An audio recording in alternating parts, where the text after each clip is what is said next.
А, они сейчас же тут ударили, да?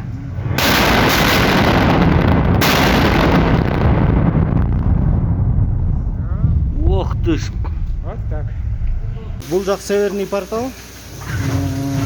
Жардырып өттүк, азыр ар жагынан экскавация болуп атат. Родан ары көчтөй ташып атышат уже. Бияк уже южный портал.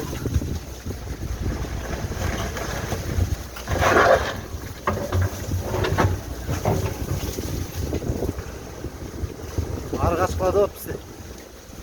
Бүгүн 30 январь 2022 жыл. Бияк южный портал. Мына биздин юктун инженерлери Жумагулов Улан.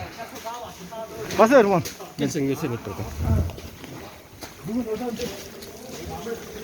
көп болды. Мына мотор көрініп